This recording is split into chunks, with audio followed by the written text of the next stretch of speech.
দাদা ব্যাগ যখন 5,000 ঢালছে 5,000 শুরু পারে না কোন ওয়াক্ত দিলে গেছে এটা রাজি কি কোথাও সেটা আড়ি করে আছে আর একটা আলুগুলো আবু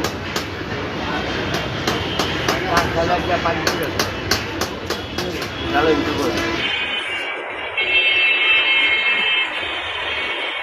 বুদ্ধিটা উঠছে এই যে এটা ডাইকে লইছে আবার এই যে ওই যে কোকিল সেন্টার গলিতে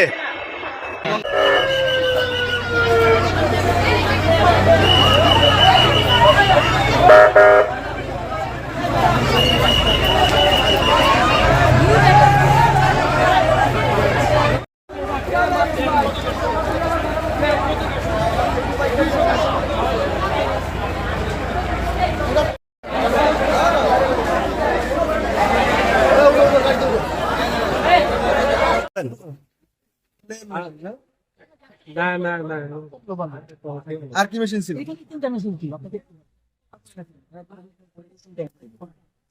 আর কিছু আর কোনো কাঁচামাল ছিল কোনো কেমিক্যাল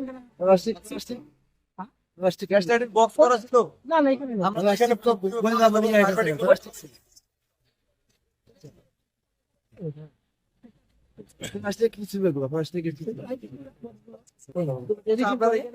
তো কত টাকা আগুন লাগছে মনে হয় আপনার কারখানা কি চলতেছিল না আপনি বন্ধ ছিল লাঞ্চ আওয়ারে লাঞ্চ আওয়ার তো সিসি ক্যামেরা আছে এখন তো বন্ধ আমরা পরে দেখতে যাবো কোনোভাবে জানতাম না এইটা শুধু শুনছি যে এখানে লাইটের ফ্যাক্টরি আছে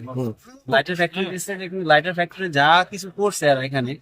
তারা এমন ভাবে করছে দেখেন পাশে কিন্তু আবার আবাসিকও রাখছে উনার বাড়িওয়ালার মধ্যে আবাসিকও রাখছে উনি ফ্যাক্টরি দেওয়ার পরে আসলে কতটুকু নিরাপত্তা নিয়ে কাজ করছে উনি জানেন আর আমাদের এলাকাবাসী হিসাবে মনে হয় আমরা কেউ জানি না যে আসলে এখানে এত একটা বিপজ্জনক একটা ফ্যাক্টরি দিয়ে রাখছে যেটা মানুষের জীবনযাপন নিয়ে মানে হুমকির সম্মুখীন আজকে তো বিশাল একটা ঘটনা যেতে পারতো আমার পাশে বাসার মানুষগুলো হেল্প না করতো এখানে এখনো ছাদের লোক আছে এরা মানে জীবনের রিস্ক নিয়ে নাকি পাই দিচ্ছে আমি তো ছিলাম না আমি আসলাম দোকান থেকে এই হলো অবস্থা আর এই ভদ্রলোকের সম্বন্ধে আমার একটু এলিগেন্স অনেক আগে থেকে আছে ওনার কোনো কাজই উনি ট্রান্সপারেন্ট করেন উনি ওনার গোপনীয়তা নিয়েই কাজ করে যা কিছুই করে এবং এবং এত বড় একটা ঘটনা ঘটাইছে এখন ওনার কোনো প্রতিনিধি না করবে কেন একটা ফ্যাক্টরি দিছে এত বড় একটা ফ্যাক্টরি দিছে তাই একটা জিনিস আসলে আবাসিকের মধ্যে কিরকম ফ্যাক্টরি দেওয়া যায় কিনা এটা তো প্রশাসন জানবে আমরা কি জানবো এখন যে আপনি আপনার ঘরের মধ্যে আটকে রাখেন ঘরে যদি কিছু হয়ে যায় আমরা জানতে পারবো এত বড় জায়গার মধ্যে সে একটা ফ্যাক্টরি দিছে ওয়েল ভালো তারপর দেখেন আজকে যে ঘটনা ঘটছে কোনো নিরাপত্তা বলতে অগ্নি ব্যবস্থাপনা জিজ্ঞেস করলাম ফায়ার সার্ভিসে ওনারা বললো যে না আমাদের কাছে এখন কোনো রিপোর্ট নাই উনি আসলে ফায়ার ফাইটিং এর কোনো এগেনস্টে কিছু নিয়েছিল কিনা এটা কোনো ওনার কাছে রেকর্ড নাই এই গ্যাসের সিলিন্ডার নাকি পাঁচটা থেকে আগুনটা লাগছে মূলত এখন লাঞ্চ আওয়ার পোলাপান বাইরে ছিল এ তালা পাক বাঁচাইছে মানুষের কোনো ক্ষতিগ্রস্ত হয় নাই মানুষেরও ক্ষতিগ্রস্ত হইতে পারতো বা মৃত্যুর ঘটনাও হইতে পারতো দুইটা সংবাদ পাইছি যে আমরা সাথে সাথে দুইটা ইউনিট নিয়ে বের হয়ে আসি এবং আইসা আমরা এখানে একটা রিজার্ভ পেয়েছি এবং আমাদের পানিবাহী গাড়ি থেকে একটা লাইন করে আমরা আগুনে কাজ করছি তো অল্প সময়ের মধ্যে আমরা আগুনটা কন্ট্রোলে নিয়ে আসছি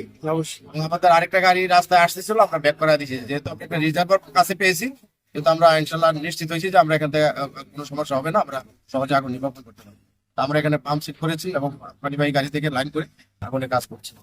গ্যাসের গ্যাস রিফিল করে এখানে গ্যাসের লাইটারে গ্যাস ভরে সম্ভবত সিলিন্ডার থেকে গ্যাস মেশিনের মাধ্যমে রিফিল করা হয়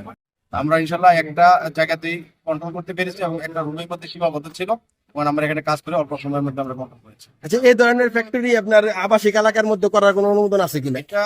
আসলে ব্যবসা বাণিজ্য আপনারা মেম্বার চেম্বার লোকাল আছে ট্রেড লাইসেন্স ব্যবহার করছে এখানে যারা দিচ্ছেন ওনারা তো নিশ্চয়ই সচেতন এবং তারা তো জানেন যে এই আবাসিকের ভিতরে এইসব ব্যবসা করা যায় না তারপরে তো মানুষজন করছে বা করতেছে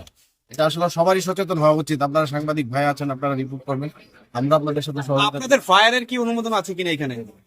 এটা আমি এই মুহূর্তে বলতে পারতেছি না আমার ইন্সপেক্টর রেভিনিউ ইন্সপেক্টর লাইসেন্স গুলো করে